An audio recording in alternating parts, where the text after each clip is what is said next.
A nation's birthday, that should be a time for celebration, right? A moment for pretty much everyone to come together.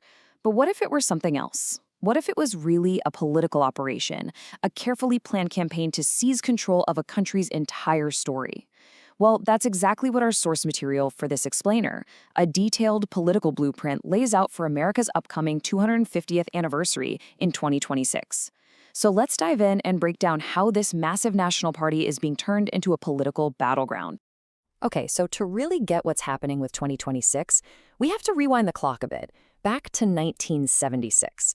The 200th anniversary, the bicentennial, was all about healing.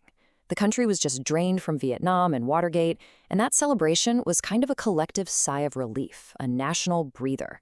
Now, fast forward to 2026. The whole mood, the whole plan, couldn't be more different. According to this blueprint, the goal isn't unity or healing, it's ideological conquest. And that right there brings us to the central idea of this whole thing, what you could call the birthday paradox. It's this wild idea that the very event that's supposed to celebrate the birth of a unified nation is being strategically used to drive it further apart. It's a pretty fascinating and honestly unsettling strategy. The 1976 celebration was a completely different beast. I mean, it was messy, it was commercial. Some people even called it tacky, with red, white, and blue plastered on literally everything. But here's the thing. That was its strength. It was decentralized, mostly apolitical. It wasn't asking Americans to agree on divisive issues, just to have a party. The whole point was to lift everyone above the day-to-day fighting, and it worked. It was this huge moment of national catharsis. This table just lays the contrast out perfectly. You can just see the entire vibe shift. The theme goes from the spirit of 76 to the battle for 1776. The way it's governed gets flipped on its head, from local, decentralized parties to one powerful, centralized executive task force.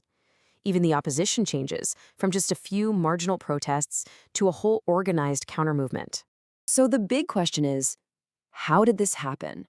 How did control over a national birthday party get so completely centralized? Well, it's a story of bureaucratic collapse and then a really swift, decisive executive takeover. Let's get into how it all went down.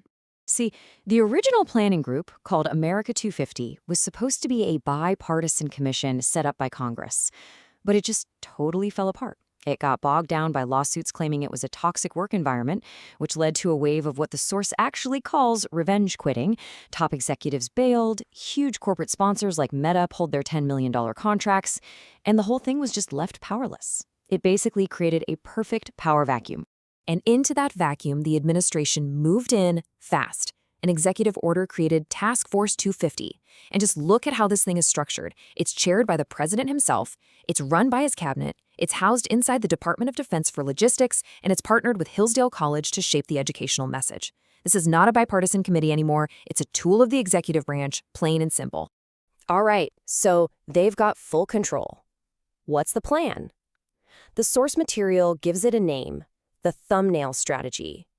It's a very modern way of thinking about winning a political fight by completely dominating what people see. So think about it. In our world, the first image you see, that thumbnail on a video, it frames everything that comes after it. This strategy is all about creating these powerful, unforgettable images of patriotism, of celebration. The idea is if you control the visual landscape, you can make anyone who opposes you look, by contrast, anti-American. It's about winning the fight before the debate even starts. And honestly, there is no better example of this strategy in action than the battle over the nation's money, the coins themselves. So let's start with a vision that was originally planned for the commemorative coins of 2026. The original idea was all about telling the story of an evolving America. The coins were designed to have figures like Harriet Tubman, Frederick Douglass, even civil rights icon Ruby Bridges. People who fought to make the country's promise of liberty a reality for more and more of its citizens. The whole theme was America as a constant work in progress, a more perfect union. But under the new leadership, that vision was completely thrown out. It was scrapped in favor of a dramatically different look, one that sparked immediate and, you can imagine, intense controversy. And here you can just see the two worlds collide. The administration proposed a commemorative coin featuring a profile of the sitting president, Donald Trump.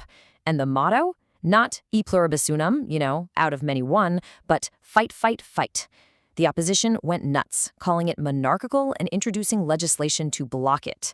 But it didn't really matter. The visual battle was already on. This whole strategy goes way beyond coins, too. We're talking about massive public events. There's a year-long Great American State Fair that's basically a caravan through key swing states. Looks a lot like a taxpayer-funded campaign tour. There's a competition for the most patriotic state, which just encourages states to one-up each other with pro-administration displays. And then there are the Patriot Games, a youth sports event that's being used to create a culture war wedge over transgender athletes. In response, you've got this No Kings opposition movement, which uses yellow clothes and what it calls tactical frivolity, things like inflatable frogs, to protest without looking threatening. So why? Why all this spectacle? The fairs, the games, all of it. The blueprint is very clear. It all circles back to the 2026 midterm elections and a classic political strategy you might have heard of, bread and circuses. Because while this huge party is being planned, something else is happening behind the scenes. The administration's Department of Government Efficiency, also known as DOGE, has been pushing through deep austerity cuts. And the effects are very real. For instance, in March of 2025, the busy rate for people calling Social Security hit 30%. That means 1 out of every 3 people trying to get help couldn't even get through to a person. This chart just makes it crystal clear. Look at that jump. Before the DOGE cuts, the call failure rate was less than 5%. After the cuts, it just skyrockets. This is the real, tangible impact that these economic policies are having on regular people.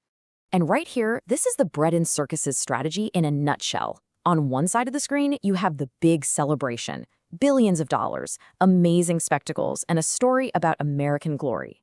On the other side, you have the reality. Brutal cuts to social services, a shrinking federal workforce, and a citizen experience that's falling apart. The party is designed to distract from the pain. The hope is that the circuses will make people forget all about the bread.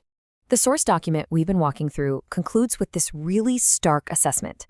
It says, history is no longer a shared heritage, but a conquered territory. And in this new reality, America's 250th anniversary is the main battleground. And that leaves us with the ultimate question, not just for 2026, but for the future. As a nation's birthday party gets turned into a political weapon, we're all kind of forced to ask, who gets to decide what America is? Who owns the American story?